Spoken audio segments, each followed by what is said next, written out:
Hello बच्चों, let's read the question. So question says that the bond having the highest bond energy is. इनमें से कौन सा bond है जिसमें हाईएस्ट बॉन्ड एनर्जी रिक्वायर्ड है? तो देखो सब में पाई बॉन्ड बन रहा है। पाई बॉन्ड की बात करते हैं। सिग्मा बॉन्ड तो क्या होगा आपका साइड में ओवरलैपिंग से बनेगा, बट जो पाई बॉन्ड बन रहा है ये इंपॉर्टेंट है।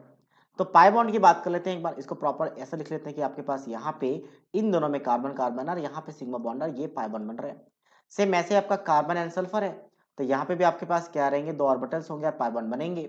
ठीक है, सेम ऐसे कार्बन और ऑक्सीजन है, तो इनके बीच में पाई बॉन्ड बनने का मतलब है फिर से साइड वे या पैरेलल ओवरलैपिंग कहते हैं इसको, साइड वे या पैरेलल ओवरलैपिंग। तो ओवरलैपिंग जितना अच्छा होगा पाई बॉन्ड का, उतना ही अच्छा पाई बॉन्ड होगा और उतना ही स्ट्रॉन्गर होगा, तो बॉन्ड एनर्जी भी हाईएस्ट लगेगा। अब कार्बन कार्बन की बात करें तो ये 2p पाई यानी 2p और 2p के बीच में ओवरलैपिंग होता है, क्योंकि आपका सेकंड पीरियड का एलिमेंट्स है।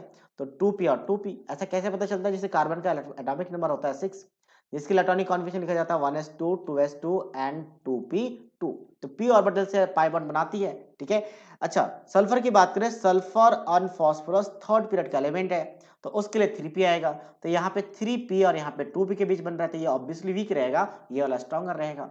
इसकी बात करें तो ये 2p और ऑक्सीजन भी सेकंड पीरियड का, तो ये भी 2p। तो मतलब इन दोनों में कंफ्यूजन है अब, क्योंकि 2p 3p वाला तो वीक बनेगा।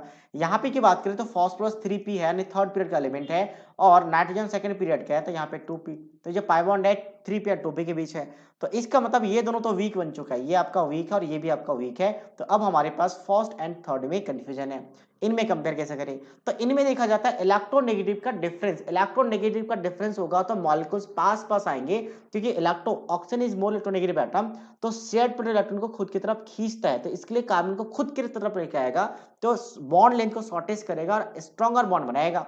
वही है यहाँ की बात करें, कार्बन कार्बन में इलेक्ट्रोनेगेटिविटी सेम है, तो ऐसा कोई केस यहाँ पे नहीं आएगा। Secondly oxygen more electronegative atom है, तो यहाँ पे इफेक्टिव ओवरलैपिंग ज्यादा होगा as compare to carbon carbon. तो इसका मतलब सबसे स्ट्रॉन्गर कौन सा बन गया? कार्बन ऑक्सीजन वाला, यानी कि option C. So option C is the right answer of this question. So I hope you understood it well. All the best.